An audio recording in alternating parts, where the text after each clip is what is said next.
Hello everyone, my name is Alicia and I'm from Group 3 and my slides are on research on the benefits of play for young children.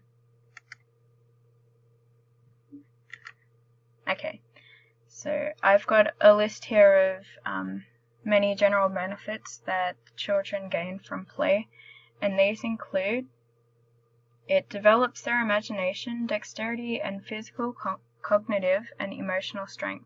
It promotes healthy brain development.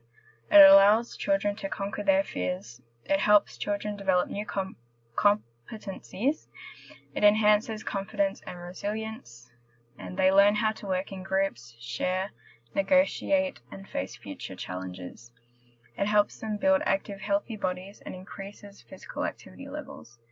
It also helps them develop leadership skills, and it provides more opportunities for parents to offer gentle and nurturing guidance. So we see that play can have a positive impact on relationships between parents and children. Okay, reduce child-driven play and the potential consequences.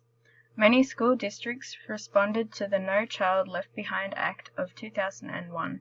They reduced time committed to recess, creative arts, and even physical education, and decided to focus more on reading and mathematics instead.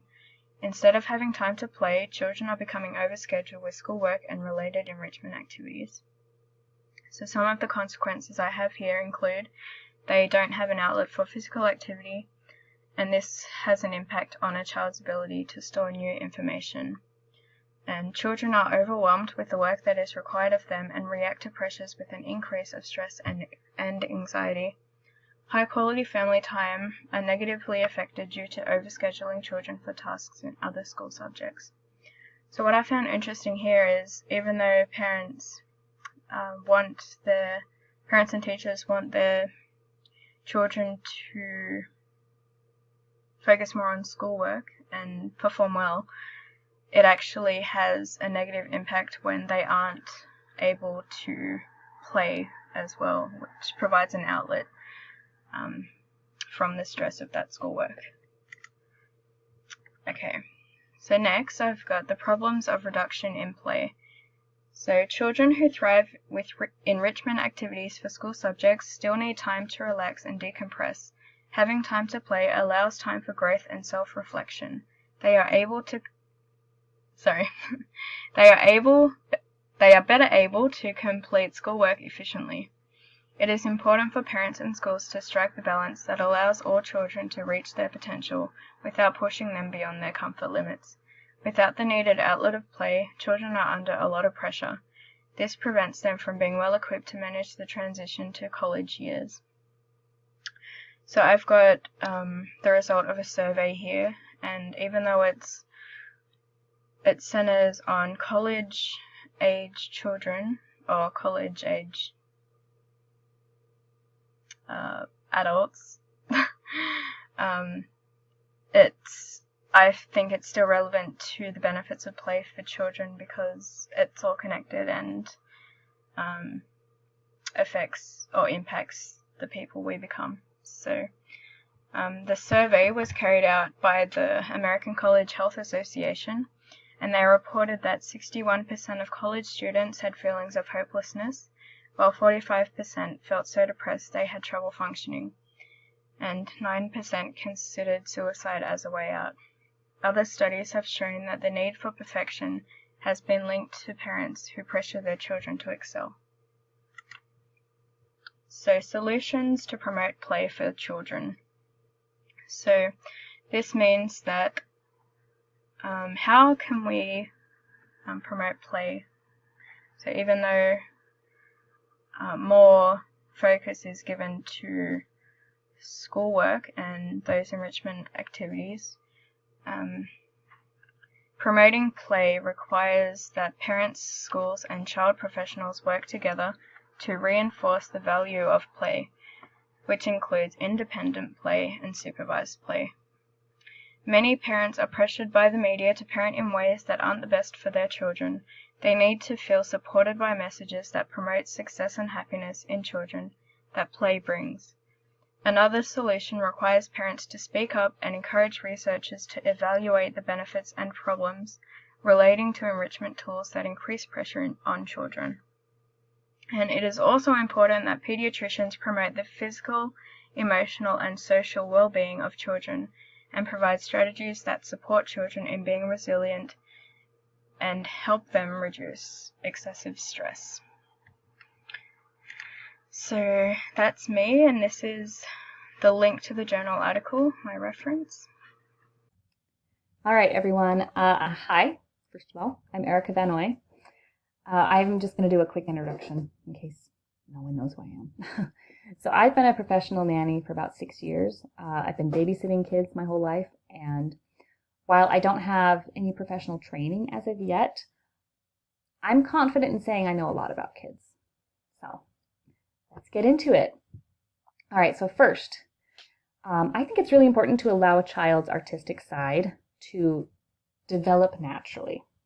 And this is, I believe, really critical for kids because if we interfere with them, with their self-expressment, I don't think that's a word, but with their self-expression through their artwork, it impedes on their ability to develop imagination.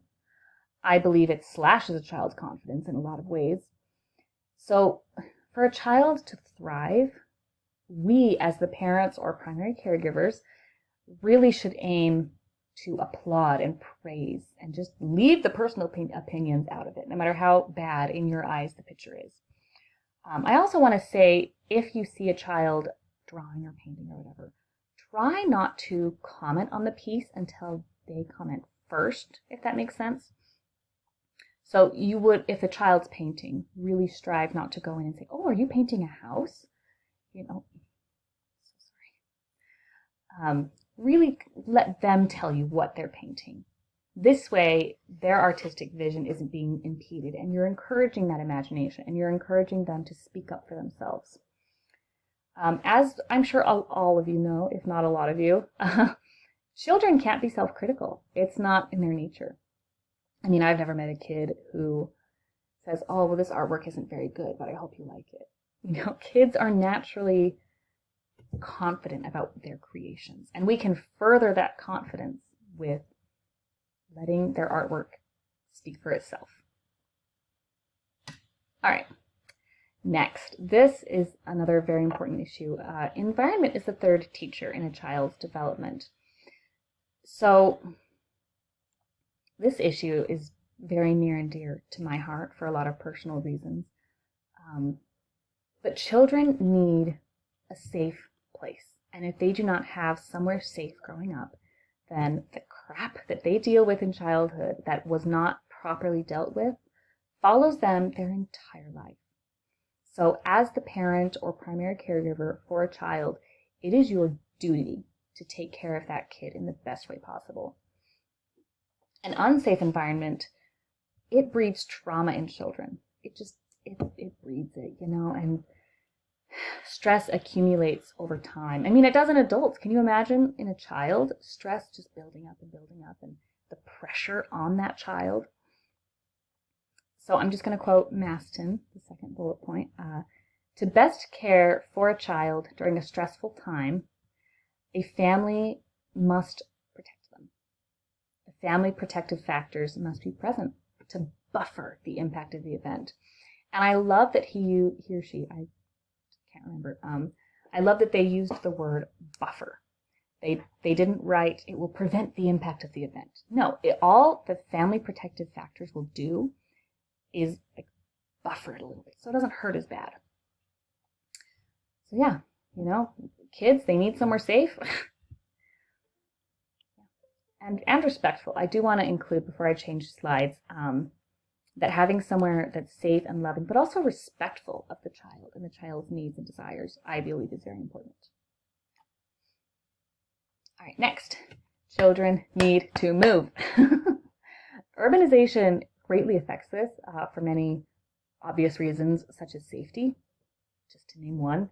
You know, our parents grew up in a world where you go outside and you play until it's dark and then you come home. And you can't do that with kids nowadays. It's not safe. But because of these natural risks, a lot of kids are kept indoors. And while it's more ideal for a kid to get outside and have that lovely tactile learning of being outside in nature, even being indoors, really try to encourage that movement. Even if you're in a tiny apartment in New York City with no room, you can get really creative and really harness those moving needs that kids have. All right. So through healthy brain development, through physical activity, children develop really healthy brains, right?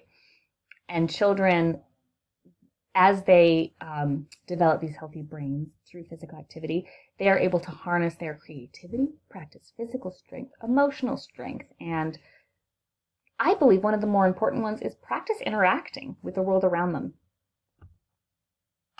All right. Undirected play. I love this. So there is an organization, before I get into all this, called Tinkergarten.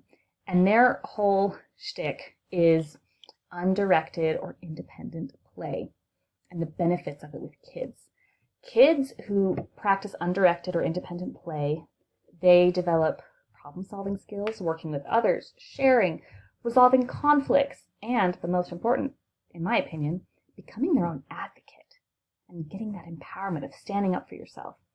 Tinkergarten encourages this through like neighborhood meetups. Usually it's a mom that becomes the leader of the group, and there's no professional training. A mom or dad or whatever will prepare the lesson plan for the week, and you'll just meet up with a few other moms, dads, caregivers, whatever, and you'll do this activity. And it's sometimes as simple as making mud soup or making your own paint. And the whole point is you go outside. With Tinkergarten, you get outside and you play no matter what. You bundle up in snow gear and you get out in the elements. And I've done it many times with kids over the years, and they love it. And they come home looking and acting so satisfied. They get all those needs out. All right. And then Burdett and Whitaker, they did some research in 2005, as well as the American Academy of Pediatrics in 2006. They did some studying with the obesity epidemic, and they found that if a child needs the motivation to be physically active, if you encourage that unstructured, undirected play, it often does the job. And I found that very cool. All right. Okay, and that is it for me. So I just want to wrap and further encourage the essential nature of childcare and the importance of it, and how grateful I am to have had such good parents, and how sad I get at the same time thinking of the children who maybe didn't get as lucky as I did. So yeah, I just want to further encourage us to keep learning and growing and doing the best we can to help the children of today, tomorrow, and the future. Okay, thank you.